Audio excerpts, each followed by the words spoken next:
Welcome to MC novel world, जहां कहानियां सिर्फ सुनी नहीं महसूस की जाती हैं। फायर। अगर तुम्हें पसंद है एक्शन, मिस्ट्री और इमोशन से भरी कहानियां। हेमंत और अदिति चंदन को देख रहे थे। उन्हें समझ नहीं आ रहा था कि हंसे या रोए। चंदन की आदत थी कि जब वह चीजों को बिगाड़ना नहीं चाहता था तो वह अति सोचने लगता था, जिसका नतीजा यह होता था कि वह चीजें बिगाड़ ही देता था। ऐसा अक्सर तब होता था जब वह अदिति को मना रहा था, और शादी के बाद भी ऐसा ही होता रहा। अदिति ने आह भरी और मुस्कुराई, सोचते हुए कि उसके पति की यह विशेषता उसका एक आकर्षण थी। चंदन, मुझे लगता है कि यह सच में प्यारा है। आकार असामान्य है, लेकिन मुझे लगता है कि पायल को यह पसंद आएगा। हेमंत सहमत हुआ। हालांकि हो सकता है, बस हो सकता है, वह बस थोड़ी हैरान हो। तुम्हें ऐसा लगता है? चंदन ने आह भरी और दोनों के बीच अपनी आंखें दौड़ाई। हेमंत और अदिति ने सिर हिलाया। उन्हें चंदन के लिए बुरा लग रहा था। वे केवल यह आशा कर सकते थे कि पायल अपने पिता के प्रयासों को समझेगी। जब से उसने उसे चूहे के बारे में बताया था, तब से चंदन चूहों पर शोध कर रहा था। जिन लोगों पर वह सबसे अधिक भरोसा करता था, उनसे ऐसा आश्वासन पाकर चंदन को थोड़ा बेहतर महसूस हुआ। लेकिन कुछ ही देर बाद उसका फोन बज उठा। चंदन ने आदतवश अपना फोन उठाया और उसकी चिंतित अभिव्यक्ति सख्त हो गई। उसकी प्रतिक्रिया अदिति और हेमंत से छिपी नहीं रही। चंदन, सब ठीक है? अदिति ने जल्दी से पूछा, अपने पति को उसकी ओर देखते हुए देखा। यह जयश्री कौशल है। जैसे ही दोनों ने वह नाम सुना, उनके कंधे सख्त हो गए। वे दोनों जानते थे कि जयश्री नीना या पायल को उनसे लेने के लिए उन्हें परेशान कर रही थी। हालांकि हेमंत को यह जितना भी नापसंद था, उसने आवाज दी कि जयश्री सही कह रही थी। वह क्या चाहती है, चंदन? अदिति की आवाज में चिंता और डर साफ झलक रहा था। चंदन ने चुपचाप संदेश पढ़ा, जिससे उसकी पत्नी और भी चिंतित हो गई। हेमंत भी गंभीर चेहरा बनाए धैर्यपूर्वक इंतजार करता रहा। जब चंदन ने एक गहरी आह भरी, तो उसने उनकी ओर देखा और संदेश का सार बताया। उसने कहा कि वह केवल एक ही समझौते पर सहमत होगी कि नीना सप्ताह के दिनों में उसके पास रहेगी और पायल को मिलने का अधिकार होगा। जयश्री का संदेश लंबा था, लेकिन वह बिना लाग लपेट के बहुत सीधा था। चंदन उसे पढ़ते हुए भी जयश्री की अहंकारी आवाज सुन सकता था। सप्ताह के दिन। अदिति बुदबुदाई, क्या इसका मतलब यह है? उसने कहा कि यह उसकी असली भतीजी के साथ एक बंधन बनाने का उचित तरीका है। चंदन ने समझाया, लेकिन वह जानता था कि यह केवल एक दिखावा था। जयश्री नीना की मां से नफरत करती थी, और उसकी नफरत बच्चे तक फैल गई थी। हेमंत ने अपने होंठ भींचे और युगल को देखा। तुम्हें सहमत होना चाहिए, उसने कहा जब उसने अपने विचारों को आवाज देने का साहस जुटाया। युगल ने तुरंत अपनी आंखें उस पर घुमाई। मैंने तुम्हें इसके बारे में बताया था। चंदन, जयश्री कौशल अहंकारी हो सकती है, लेकिन वह सच कह रही थी।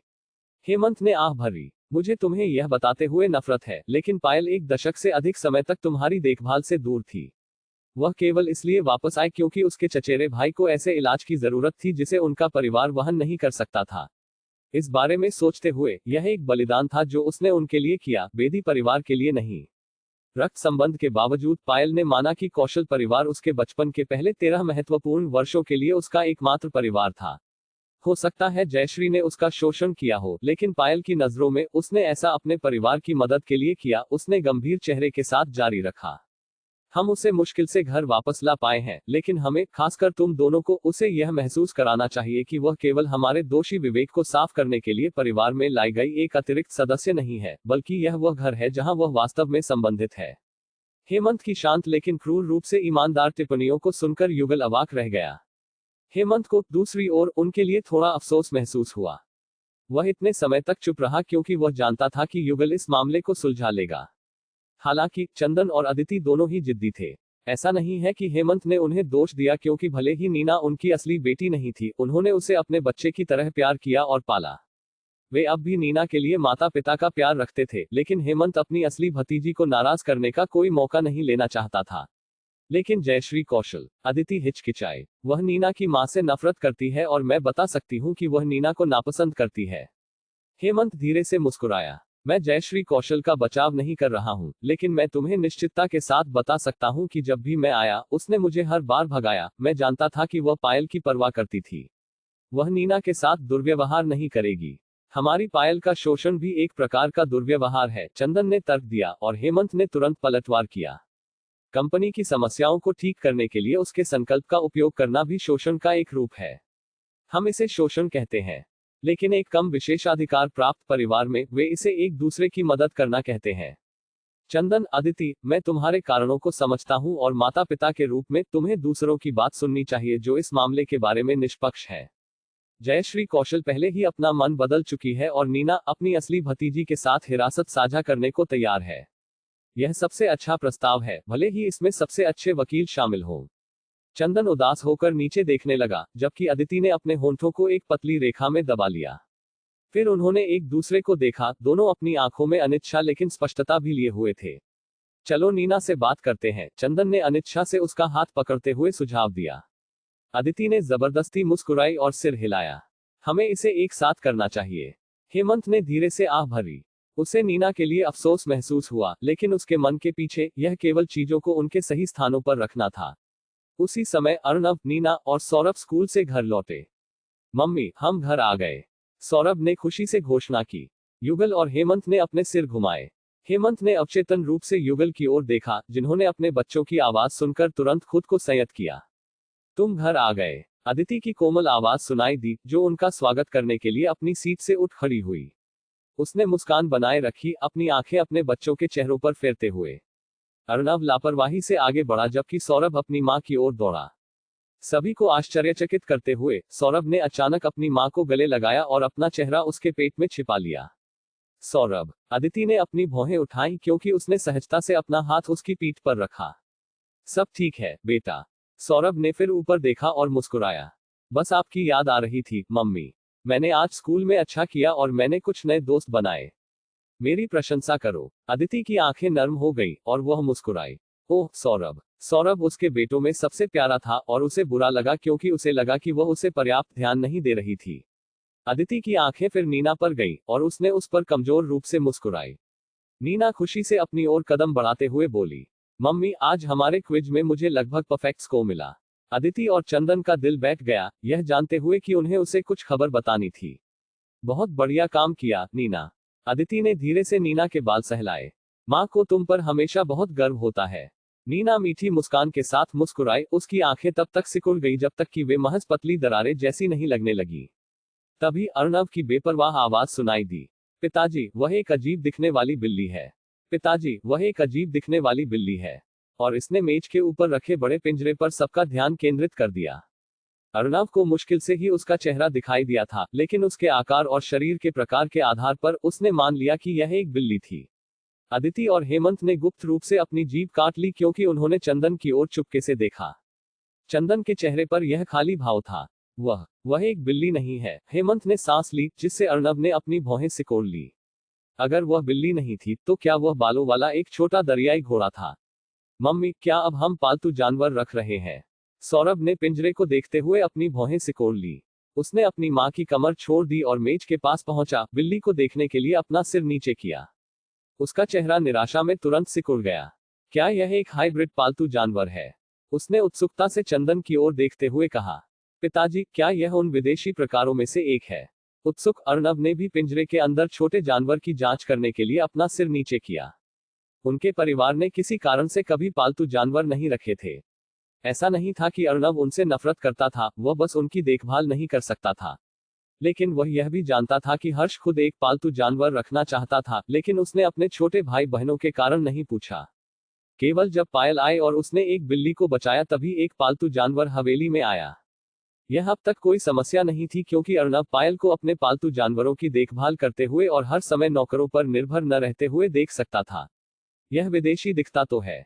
अर्णव ने अपनी ठोड़ी को रगड़ा, यह बताने में असमर्थ था कि यह बिल्ली थी या खरगोश की कोई और नस्ल। हालांकि यह इतना भद्दा क्यों दिखता है? हेमंत और अदिति की निगाहें स्वचालित रूप से नीचे चली गईं, अब और चंदन की जांच करने को तैयार नहीं थी। वे पहले ही कल्पना कर सकते थे कि चंदन इस दूसरे पल में कितना तबाह हो गया था। पिताजी, क्या आप ठीक है? नीना ने मासूमियत से पूछा, यह देखकर कि उनके पिता का चेहरा पीला पड़ गया था। चंदन ने बेजान होकर अपने बेटों और फिर हेमंत और अदिति को देखा। उन दोनों ने उससे झूठ बोला था। वह जानता था, उसने गड़बड़ कर दी। अर्णव ने थोड़ी आह भरी। अगर आप पायल के करीब जाना चाहते हैं, तो आपको इसके बजाय उसके पालतू जानवरों की देखभाल करनी चाहिए। उसे देने के लिए एक और पालतू जानवर जोड़ने से उसकी जिम्मेदारियां ही बढ़ेंगी। वह अक्सर पायल को अपने पालतू जानवरों के बाद सफाई करते हुए देखता है, और एक और का मतलब है कि उसे इस अतिरिक्त पालतू जानवर के बाद भी सफाई करनी होगी। अगर वह केवल जानवरों की देखभाल करती रही तो वह पढ़ाई कैसे करेगी? अदिति कमजोर रूप से मुस्कुराई और बोली, यह वास्तव में पायल का अनुरोध था कि उसके पास एक माउस हो। यह एक माउस है। सौरभ हाँफने लगा और पिंजरे से तुरंत दूर कूद गया। उसने संदेह से इसे देखा और फिर उस पर उंगली उठाई। यह माउस नहीं है, यह एक चूहा है। चंदन के कान लटक गए। मैं इसके अस्तित्व के बारे में सोच रहा था क्योंकि उसके पास एक बिल्ली पालतू जानवर है। बिल्लियां चूहों का शिकार करती हैं, लेकिन यह वाला बिल्ली का शिकार करेगा। पिताजी, आपने चूहे के अस्तित्व के बारे में सोचा, लेकिन बिल्ली के बारे में नहीं। अर्णव ने लापरवाही से टिप्पणी की, जैसे कि उसे अपने पिता के टूटे हुए दिल की कोई परवाह नहीं थी। उसने अपना सिर हिलाया, इसे हास्यास्पद पाते हुए। मैं अपने कमरे में वापस जा रहा हूँ। जैसे ही वे शब्द अर्णव के मुंह से निकले, पायल की हंसमुख आवाज आई। हम वापस आ गए। जैसे जादू से चंदन ने जादुई रूप से अपनी गति और ताकत वापस पा ली। वह अपनी जगह से कूद गया, सौरभ और अर्णव को अपने बगल में खींच लिया। उसने पिंजरे को उनके पीछे छिपाने के लिए अर्णव और सौरभ के कंधे पर एक बांह डाल दी, उन्हें अपने बीच दबाकर रखा। अर्णव को इस सब में घसीटा जाना बुरा लगा, लेकिन उसने आवाज नहीं उठाई। उसके पिता को उस भद्दे दिखने वाले और राक्षसी चूहे को छिपाने में मदद की जरूरत थी। पायल के चेहरे पर यह अद्भुत मुस्कान थी, अपनी आंखें बैठक क्षेत्र में लोगों पर दौड़ाते हुए। वे अच्छा समय बिता रहे थे, उसने सोचा। अरे, तुम वापस आ गए। तुम्हारा दिन कैसा रहा? चंदन अजीब तरह से हंसा। इस बिंदु पर हेमंत भी खड़ा हुआ और सौरभ के बगल में चला गया। उन्हें कम से कम चंदन को खुद को बचाने में मदद करनी चाहिए। अच्छा, हर्ष ने सिर हिलाया। हमने अच्छा समय बिताया। चुन्नू को भी उसका टीका लग गया। उन्हें भी ग्रूम किया गया। बटलर जनार्दन ने मुस्कान के साथ साझा किया, लेकिन उसने जल्दी से सबके चेहरे पर कठोर भाव देखा। सर, सब ठीक है? आह, चंदन ने अपनी भौहें उठाई। आह हाँ, सब ठीक है। बटलर जनार्दन थोड़ा संशय में था, लेकिन उसने इसे जाहिर नहीं किया। उसने सोचा कि वह बाद में पूछ सकता है। नीना ने परिवार की ओर देखा, जो उस पिंजरे को सबके सामने छिपाने की पूरी कोशिश कर रहे थे। उसने अपने होंठ भींचे और पायल को देखा, माथे पर शिकन डालते हुए। सब लोग, यहां तक कि सौरभ और अर्णव भी, चंदन की मदद कर रहे थे। लेकिन छोटी नकली राजकुमारी ने सोचा कि अगर पायल को उस बदसूरत चूहे के बारे में पता चला तो वह अपने असली रंग दिखा सकती है। नीना के चेहरे पर एक मुस्कान आई क्योंकि उसने अपना मुंह खोला। पायल, क्या तुमने पिताजी से एक माउस मांगा था? नीना की आवाज में मासूमियत भरी थी, लेकिन उसके सवाल ने सबको जमा दिया। सबकी आंखें अविश्वास में उसकी ओर मुड़ गईं। चंदन ने, विशेष रूप से, उसे पायल को याद न दिलाने का संकेत दिया। लेकिन नीना ने अनभिज्ञ होने का नाटक किया। पायल ने सिर हिलाया, मासूमियत से पलकें झपकाते हुए। हर्ष, जिसने बटलर जनार्दन से इसके बारे में सुना था, ने अपना सिर झुकाया। पिताजी, आपने कहा था कि आप आज उसके लिए एक लाने वाले थे, इसलिए हमने नहीं खरीदा। क्या आप लाए? आप लाए। पायल ने अपने हाथों को एक साथ पकड़ा, उसकी आंखें चमक उठी क्योंकि उसने चंदन, अर्णव और हेमंत को देखा। उसने सौरभ को एक नजर भी नहीं डाली, जिससे वह माथे पर शिकन डालने लगा। मैं यहाँ हूँ। क्या तुम मुझे भी नहीं देख सकती? हेमंत को समझ नहीं आया कि क्या कहना है, जबकि अर्णव ने नीना को घूरा। भले ही नीना छोटी थी, क्या उसने कमरे को पढ़ना नहीं सीखा था? अर्णव को अपने पिता की मदद करने के लिए अपने आराम में देरी करनी पड़ी थी, लेकिन नीना ने बस अपना मुंह चला दिया। अर्णव के चेहरे का भाव देखकर नीना ने अपना सिर नीचे कर लिया और माथे पर शिकन डाली। लेकिन अपने दिल की गहराई में वह जानती थी कि जैसे ही पायल उस चूहे को देखेगी, वह अपनी निराशा को छिपा नहीं पाएगी। जहां तक चंदन का सवाल था, उसका मुंह खुला और बंद हुआ, लेकिन उसकी आवाज बाहर नहीं आए। उह, हम पायल, मैं। उसका चेहरा सिकुड़ गया इससे पहले कि उसने गहरी आह भरी। हाँ, लेकिन वह उतना प्यारा नहीं है। कोई बात नहीं, पापा। एक सेकंड हैंड भी ठीक है जब तक वह काम कर रहा है। पायल खुशी से झूम उठी, हर्ष और बटलर जनार्दन को देखते हुए। उन दोनों ने उसे देखकर वापस मुस्कुराया, यह जानते हुए कि वह एक माउस चाहती थी क्योंकि उसे टचपैड का उपयोग करना मुश्किल लगता था। पायल, तुम अब वेब पर आसानी से स्क्रॉल कर सकती हो, हर्ष ने जैसे उसे बधाई देते हुए कहा। बटलर जनार्दन ने भी एक मिलनसार मुस्कान के साथ सिर हिलाया। मैंने तुम्हें बताया था, मिस पायल। श्री चंदन अपना वादा जल्दी पूरा करते हैं। पायल कान से कान तक मुस्कुराई और फिर से सबकी ओर मुड़ी। उसके आश्चर्य के लिए, सबका शुरू में अजीब दिखने वाला भाव जल्दी से भ्रम में बदल गया। सेकंड हैंड, हेमंत ने धीरे से कहा। यहां तक कि पालतू जानवर भी। वह सेकंड हैंड पसंद करती है। वेब पर स्क्रॉल। अर्णव ने भ्रमित होकर सांस ली। सबने अविश्वसनीय रूप से पायल को देखा, इससे पहले कि उन्हें लगा। माउस। वह जीवित प्राणी के बारे में बात नहीं कर रही थी। मतलब इससे कोई फर्क नहीं पड़ता कि चंदन उसके लिए कितना बड़ा या छोटा या कितना प्यारा या बदसूरत लाया था।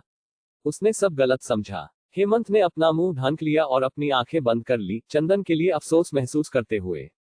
जब सबकी आंखें चंदन पर थी, तो उन्होंने केवल उसकी आत्मा को धीरे धीरे उसके मुंह से बाहर निकलते हुए देखा। पायल, हर्ष, बटलर जनार्दन और यहां तक कि टियाना, जो हर्ष के कंधे पर थी, ने अपना सिर एक तरफ झुका लिया।